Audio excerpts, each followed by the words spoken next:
Assalamualaikum warahmatullahi wabarakatuh. Sahabat semuanya yang dimuliakan Allah Subhanahu wa taala. Lanjutan kita syarah Warakat. Karya Syekh Jalaluddin Al-Mahalli. Kalau Warakatnya karangan Al-Imam Al-Haramain, Imam Juwaini atau Al-Haramain. Jadi dalam kurung Warakat Imam Haramain, syarahnya di luar Jalaluddin Al-Mahalli, di dalamnya hasyiah Syekh Ad-Dimyati. Bismillahirrahmanirrahim. Qalal musannifu, ini bukan musannifu, qalal musannifun. Nafa'anallahu bi'ulumihim jami'an. Amin ya rabbal alamin. Bismillahirrahmanirrahim. Wal ahkamu sab'atun. Dan bermula segala hukum-hukum itu ada 7. Hukum apa? Ini 7. Wal ahkamul muradatu fima dzukira. Dan bermula segala hukum-hukum yang disebutkan akan dihanya hukum fima dzukira, pada apa yang telah disebutkan, itu ada 7. Maksudnya hukum yang ada dalam definisi fiqh sebelumnya. Sebelumnya al-fiqhu huwa ma'rifatul ahkamis syar'iyyati allati tariquhal ijtihad. Mengenal hukum-hukum syar'i yang cara mengenalnya ijtihad. Itu fiqh, mengenal hukum. Hukum apa yang dimaksud? Nah, hukum yang dimaksud yaitu ada 7. Jadi nanti fiqh adalah mengenal 7 hukum ini, yang cara mengenalnya ijtihad. Yang mana aja 7? Al-wajibu wal mandubu wal mubahu wal mahduru wal makruhu was sahihu wal fasid. Yang mana ada 7? Yang mana aja 7? Wajib, al-wajibu badal kepada sahabatun, dan mandub, dan mubah, dan mahdur, dan makruh, dan sahih, dan fasid. Maka kalau hukum yang dimaksud dalam definisi fikih di atas yaitu wajib, mandub, mubah, dan makruh, maka fal fikhu al-ilmu bil wajibi wal mandubi ila akhir sab'ah. Nah, maka bermula fiqh itu mengetahui dengan yang wajib, dengan yang mandub, hingga akhir 7. Nah, artinya, bagaimana maksudnya mengetahui dengan yang wajib? Ay bi anna hadzal fi'la wajibun wa hadza mandubun wa hadza mubahun wa hakadza ila akhir sab'ah. Jadi ay bi anna hadza ini bayan bil wajib. Maka bermula fiqh itu mengetahui dengan bahwa sungguh ini perkara itu wajib, bahwa sungguh ini perkara itu sunnah, ini perkara itu mubah, hingga seterusnya. Jadi kita mengetahui kayak di belakang, bukan kita. Ketika mujtahid mengetahui bahwa niat itu menjadi rukun dalam wudu. Jadi pengetahuan itu namanya fiqh. Karena beliau para mujtahid tersebut mengetahuinya dengan cara ijtihad. Nah, adapun pengetahuan yang didapat bukan dengan cara ijtihad, kemarin nggak disebut fiqh. Seperti ilmu Nabi nggak disebut fiqh, Nabi nggak disebut faqihan, ahli fikih, karena Nabi mendapatkan ilmu dari Jibril, langsung diberikan oleh Allah Subhanahu wa taala. Begitu juga pengetahuan malaikat nggak disebut fiqh. Bahkan pengetahuan kita orang awam juga, ketika kita tahu bahwa rukun wudhu itu yang pertama niat, itu juga kita nggak disebut fiqh. Pengetahuan tersebut nggak disebut fiqh. Kita nggak disebut faqihan. Karena kita mengetahuinya bukan dengan ijtihad. Kita mengetahuinya karena mengikuti para mujtahid. Kita ini mukallid. Jadi ilmu si mukallid itu bukan fikih namanya. Maka sebenarnya kita nggak bisa disebut faqihan. Betapapun pinternya kita, kalau kita bukan mujtahid ya bukan faqih.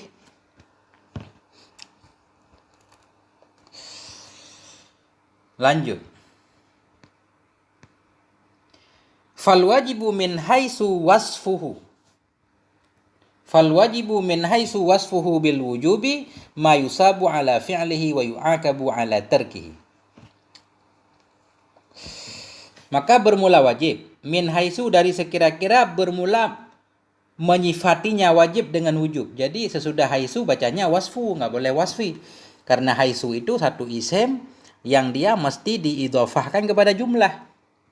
Jadi kita baca wasfu, fal wajibu min haitsu wasfuhu bil wujubi. Maka bermula wajib dari sekira-kira bermula menyifatinya wajib dengan wujub itu ma yusabu. Kenapa harus pakai min haisu wasfi? Min haisu wasfuhu. Karena wajib itu sebenarnya bukan hukum. Wajib sebenarnya bukan hukum. Jadi wajib itu tempat takluknya hukum. Misalkan contoh, as-salatu fardhatun, as-salatu wajibatun. Salat itu wajib. Salat itu wajib. Kenapa salat itu wajib? Karena pada salat itu sudah ada wujubnya. Ketika salat bersifat dengan wujub, maka salat namanya wajib. Sama seperti mubtada khobar, Zaidun qaimun. Zaidun qaimun. Kapan sidid disebut si qaim? Ketika pada sidid ada qiyamnya. Ada kelakuan masdarnya, ada qiyam. Begitu juga di sini. Wajib disebut wajib ketika pada wajib itu ada wujubnya. Kayak sholat tadi. Sholat, ketika sholat itu ditempelkan kepadanya wujub, sholat namanya wajib. Jadi, ya, begitu. Maka wajib ditinjau dari dia sebagai sesuatu yang wajib, maka ma yusabu ala fi'lihi wa yu'aqabu ala tarkih. Ini juga bukan definisi wajib sebenarnya. Ini ta'arif dengan lazim. Wajib yaitu ma yang dipahalakan akan dirinya seorang di atas melakukannya ma, wa yu'aqabu ala tarkihi, dan disiksa akan dirinya seorang di atas meninggalkannya ma.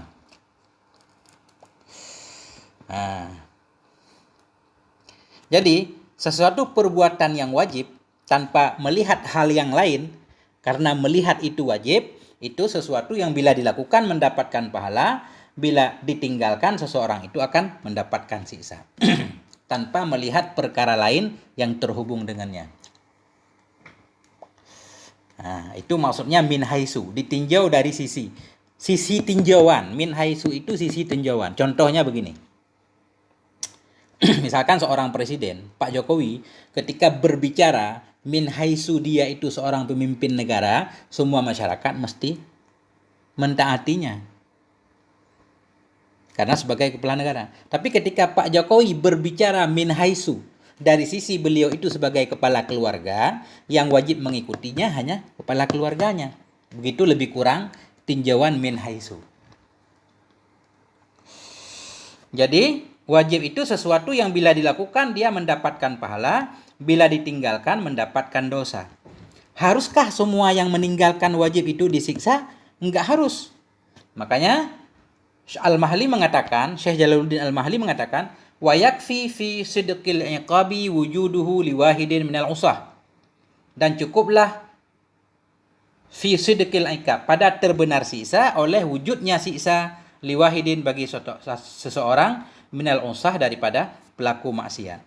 Ini keyakinan Ahlussunnah wal Jamaah. Artinya wajib itu kalau dilakukan berpahala. Kalau ditinggalkan berdosa. Apakah semua harus berdosa? Semua harus disiksa karena meninggalkan wajib? Tidak harus. Karena bisa saja Allah mengampuni sebahagiannya. Jadi dengan ada satu orang saja yang disiksa karena meninggalkan wajib, itu sudah terbenar bahwa arti wajib bila dilakukan berpahala, bila ditinggalkan tersiksa. Ma'al afwi an ghairihi ini ada. Jadi, dan cukuplah pada terbenar siksa oleh wujudnya siksa liwahidin bagi yang satu minal usah daripada pelaku maksiat, ma'a al-afwi an ghairihi, bersama dimaafkan dari selainnya yang satu orang tadi. Dhamir ghairihi kembali kepada wahidin. Wa yajuzu ayyadhida wa yatarattabul iqabu ala tarkihi kama abbara bihi ghairuhu fala yunafil afwa. Dan bolehlah oleh bahwa menambah ianya seseorang. Dan boleh oleh bahwa menambah ianya seorang wa yatarattabul iqabu ala tarkihi. Maksudnya ini beliau menyatakan untuk definisi wajib ini boleh kita tambah wajib adalah ma yusabu ala fi'lih wa yatarattabu al-iqabu ala tarkih. Boleh ganti wa yu'aqabu ala tarkih, boleh kita ganti dengan wa yatarattabul iqabu ala tarkih. Itu maksudnya. Wajib adalah sesuatu yang dipahalakan orang di atas melakukannya dan disiksa ia di atas tinggalnya. Itu definisi Imam Haramain. Kata Imam Al-Mahalli, boleh juga Wajib adalah sesuatu yang diberi pahala akan ya seorang di atas melakukannya sesuatu, dan wa yatarattabul iqabu, dan terjadilah oleh siksa di atas meninggalkannya mah. Arti yatarattabu berpotensi. Wajib sesuatu yang bila dilakukan berpahala, bila ditinggalkan dia berpotensi untuk dapat siksa. Arti potensi bisa saja dia nggak disiksa. Nah, makanya beliau melanjutkan kama abbarabihi ghairuh, sebagaimana mengibaratkan dengannya definisi oleh selainnya musannif. Fala yunafil afwa, maka tidak menafikan ianya definisi akan kemaafan pula.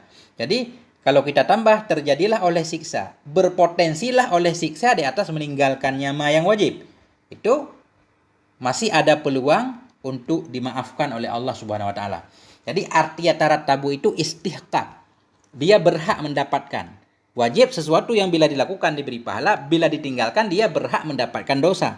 Walaupun dia berhak dia mendapatkan siksa, walaupun dia tidak disiksa. Seperti kita bilang begini, Anda itu sebenarnya berhak menjadi menteri, tapi Anda tidak diangkat menjadi menteri, yang diangkat malah orang lain. Itu bisa saja, itu arti yatarattabu.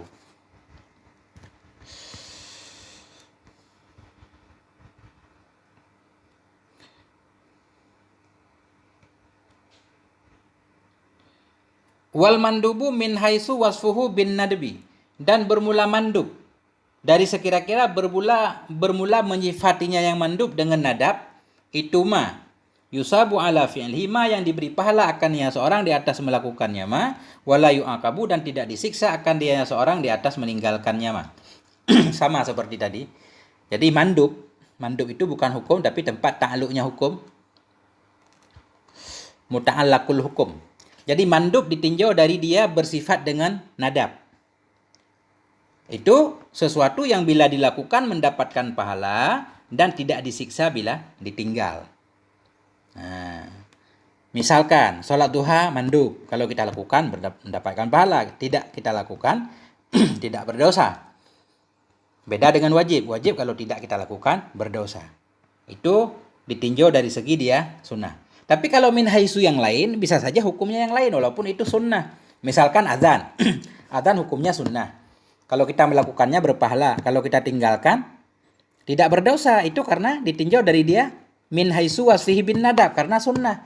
Tapi kita tinjau min haitsu yang lain, dari sisi yang lain, beda lagi hukumnya. Ketika satu masyarakat, satu daerah sepakat semuanya untuk meninggalkan azan, tidak mau azan. Walaupun azan itu sunnah, tapi dia harus dihukum, bahkan harus diperangi. Kenapa? Karena min haitsu yang lain, yaitu min haitsu tahawunuhu biddin, karena dia menyepelekan agama. Adzan sudah menjadi syiar agama, dia tidak mau melakukannya, sepakat semuanya, berarti tetap harus dihukum. Tapi itu bukan ditinjau min haitsu adzannya sunnah, tapi min haitsu adzan itu, min haitsu orang yang tidak mau adzan itu karena menyepelekan agama. Itu maksudnya. Jadi min haitsu itu sisi pandang. Kemudian, ini sama semuanya. Wal mubahu min haitsu wasfuhu bil ibahah, dan bermula yang mubah dari sisi bermula menyifatinya yang mubah dengan ibahah, itu ma sesuatu la yusabu ala fi'lihi, yang tidak akan diberi pahala akan dia seorang di atas melakukannya ma, ala fi'lihi wa tarkihi, dan meninggalkannya ma, wala yu'aqabu ala tarkihi wa fi'lihi, dan tidak disiksa akan dia seseorang di atas meninggalkannya dan di atas melakukannya. Artinya dia sama dari dua sisi. Ibahah itu, mubah itu artinya sesuatu yang bila kita lakukan tidak berpahala, kita tinggalkan juga tidak berpahala. Tidak kita lakukan juga tidak berdosa, dan juga tidak berpahala. Artinya, beliau memperjelas lagi, ma la yata'allaku bikullin min fi'lihi wa tarkihi thawabun wala ikabun. Artinya, mubah adalah ma, sesuatu yang la yata'allaku, tidak terhubung dengan tiap-tiap daripada melakukannya dan dari meninggalkannya oleh pahala, tidak pula oleh siksa. Sama dari dua sisi, dibuat apa tidak dibuat sama saja. Itu artinya mubah. Walaupun nanti bisa saja hal-hal yang mubah itu bisa kita naikkan tingkatnya menjadi satu kebaikan, takarub bisa. Kayak makan minum pada dasarnya itu kita makan nggak makan dalam kondisi normal, makan tidak makan ya sama aja nilainya. Tetapi ketika kita tambahin nanti tujuan makan untuk mengikuti perintah Allah kulu washrabu, kemudian untuk kuat ibadah dan seterusnya, itu bisa saja makan itu bernilai ibadah. Itu karena tinjau dari sisi yang lain, bukan sisi mubahnya. Nah, kemudian wal mahduru min haitsu wasfihi bil hadri ail hirmati ma yusabu ala tarkih imtisalan wa yu'aqabu ala fi'lihi. Di sini beliau tidak mengibaratkan dengan haram, tetapi mahzur. Bermula yang mahzur min haitsu dari sisi wasfuhu bil hadri, bermula menyifatinya yang mahzur dengan hadir tadi, yaitu dengan haram itu ma yusabu, sesuatu yang dipahalakan akan dia seorang di atas meninggalkannya, imtisalan. Jadi pensyarah menambah imtisalan. Haram itu sesuatu yang diberi pahala kalau dia meninggalkannya, meninggalkan karena imtisalan, karena melaksanakan perintah Allah. Ketika seseorang nggak minum minuman keras, kenapa? Karena menjunjung tinggi larangan Allah, dia berpahala. Adapun kalau dia meninggalkan yang haram bukan karena imtisal, bukan karena melaksanakan perintah Allah, tapi karena dia tidak mampu membelinya, atau karena takut dicela orang, atau karena apapun yang bukan karena Allah, atau dia tidak minum khamar karena tidak ada niat apapun, tidak dapat pahala. Jadi meninggalkan yang haram baru dapat pahala kalau ada imtisalan, niat untuk menjunjung tinggi melaksanakan perintah Allah. Jadi haram itu sesuatu yang diberi pahala akan dia karena meninggalkannya, meninggalkan karena imtisalan melaksanakan perintah Allah, wa yu'aqabu ala fi'lihi, dan akan disiksa akan dia seorang di atas melakukannya yang haram. Yang disiksa akan dia di atas melakukannya tadi. Haram ditinggalkan dapat pahala bila imtisal, dan disiksa kalau melakukannya.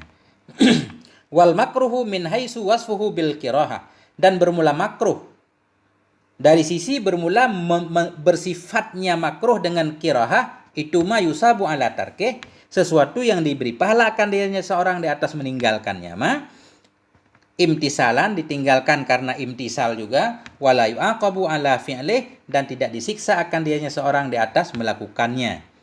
Jadi makruh itu sesuatu yang bila ditinggal dapat pahala, meninggalkan karena melaksanakan perintah Allah. Kalau meninggalkan karena enggak ada niat apa-apa, enggak dapat pahala. Wala yu'aqabu, dan dia tidak disiksa atas melakukannya sesuatu. Itu makruh. Wasahihu min haitsu wasfuhu bis-sihah ma yata'allaqu bihin nufudu wa yu'taddu bih. Ya, dan bermula sahih sah, bermula sahih min haitsu wasfu, dari sisi bermula mensifatinya sahih dengan sah, itu ma yata'allaqu bihin nufud, mama yang terhubung dengan nyama oleh nufud. Nufud itu artinya terlaksana sampainya tujuan. Wa yu'taddu bihi, dan dihitungkan dengan nyama. Arti dihitungkan dengan nyama, agama menganggapnya bernilai. Kita lihat dulu bagaimana surah terhubung dengannya oleh sampai tujuan nufud. Bi'an istajma'a ma yu'tabaru fihi syar'an akdan kana ibadatan. Dengan bahwa lengkaplah oleh ma yang dihitungkan akan dianya fihi padanya sesuatu. Sahih adalah sesuatu yang terhubung dengannya sesuatu oleh nufud, oleh sampai tujuan, dan dihitungkan orang dengan nyama. Pertama. Artinya bi'an istajma'a, dengan bahwa lengkaplah oleh ma ini syarat dan rukun. Dengan bahwa lengkaplah ma yang dihitungkan orang akan dia nyama fihi padanya pertama. Pada syarat akdan kana au ibadatan, akad ada ianya atau ibadah. Jadi sahih adalah sesuatu. Kalau kita kasih contoh misalkan ini misalkan jual beli. Jual beli yang terhubung dengannya jual beli oleh sampai tujuan, dan dihitungkan orang dengannya jual beli. Kalau kita artikan jual beli misalkan, atau nikah. Sahih adalah sesuatu yang terhubung dengannya oleh sampai tujuan. Kita katakanlah di sini ini nikah. Nikah yang sahih yaitu nikah yang terhubung dengannya nikah oleh nufud sampai tujuan. Tujuan menikah apa? Untuk bisa menggauli istri, bisa tinggal serumah. Begitu nikah itu sahih, berarti tujuan tadi nufud terlaksana dan dia diperhitungkan. Bagaimana surah diperhitungkan? Bi'an istajma'a, dengan bahwa lengkaplah ma. Artinya syarat dan rukun yang diiktibarkan akan dianya syarat dan rukun. Yu'tabaru dhamir dalamnya kembali kepada ma. Dengan bahwa lengkaplah ma syarat dan rukun yu'tabaru yang diiktibarkan akan dianya syarat dan rukun tadi fihi padanya ma, yang artinya nikah dalam contoh tadi dihitungkan pada syarat. Akad adanya ma atau ibadah. Jadi artinya sahih itu sah. Arti sah sesuatu yang dengan sebab sah dia tujuan kita membuat akad itu jadi tercapai dan dia diperhitungkan. Nikah sah nikahnya. Tujuan nikah tadi untuk bisa serumah dengan istri dan semuanya. Jadi kalau sah berarti tujuan itu bisa kita laksanakan. Begitu. Wal batilu min haitsu wasfuhu bil butlan, dan bermula batil min haitsu dari sisi bermula bersifatnya batil dengan butlan itu ma la yata'allaqu bihin nufud, ma yang tidak terhubung dengannya oleh nufud, oleh sampai tujuan, wala yu'taddu bih, dan tidak diperhitungkan dengan nyama. Bagaimana surahnya? Bi alam yastajmi ma yu'tabaru fi syar'an, dengan bahwa tidak terkumpullah oleh ma yang diiktibarkan akan dia nyama fihi padanya ma la yata'allaqu syar'an pada syarat akadangkana aw ibadatan, akad ada ya nyama atau ibadah. Jadi batil ini sebalik sahih. Batil berarti tidak sah. Ya tidak sah artinya apa? Tidak sah sesuatu yang tidak bisa membuat tercapai tujuan. Kita buat akad nikah, akad nikahnya batal. Kalau akad nikahnya batal berarti nikahnya tidak sah. Kalau tidak sah berarti yang tujuan tadi mau hidup serumah jadi nggak boleh. Nah itu tidak terlaksana tujuan dan nikah itu tidak dihitungkan. Kenapa tidak dihitungkan? Karena tidak lengkap syarat. Syarat-syarat yang agama menganggapnya sebagai syarat. Itu ma yu'tabaru fihi syar'an.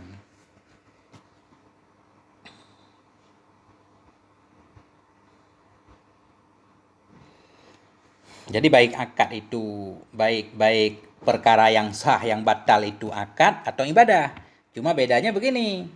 Wal aqdu yattasifu bin nufudi wal i'tidad. Bermula akad itu bersifat ianya akad dengan nufud dan i'tidad. Kalau akad, pada akad itu ada istilah nufud, tercapainya tujuan, wal i'tidad, dan diperhitungkan. Kalau nikahnya sah, jadi nufud, terlaksana tujuan pernikahan. Kemudian dia i'tidad dihitung.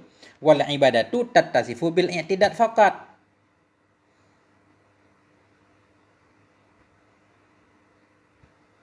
Ya. Wal ibadah, dan bermula ibadah itu tattasifu bersifat ianya ibadah dengan i'tidad saja. Sedangkan ibadah itu cuma dihitung. Enggak ada nufud. Kita beribadah kalau lengkap syarat dan rukunnya berarti ibadah kita diperhitungkan. Itu sah maksudnya. Tujuannya sampai enggak sampai sekarang. Kita tujuan beribadah misalkan pengen masuk surga, misal. Kan enggak bisa masuk surga sekarang. Nah, itu maksudnya i'tidad doang, dihitungkan doang tetapi tidak nufus. Kok kenapa ada istilahan nih?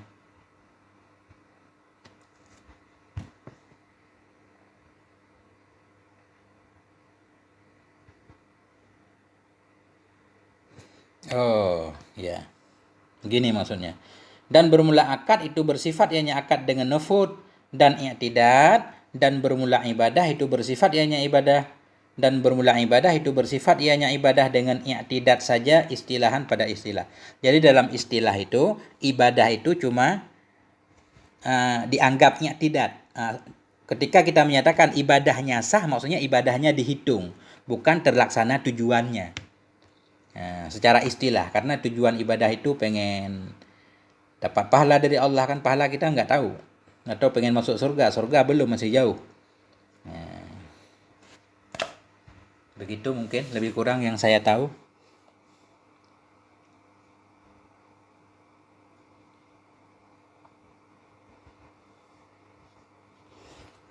Wal fiqhu bil makna syar'i akhassu minal ilmi, dan bermula fiqih dengan makna syar'i itu lebih khusus daripada ilmu. Kenapa? Lisidqil ilmi bin nahwi wa ghairihi. Karena terbenar ilmu dengan nahu dan lainnya ilmu.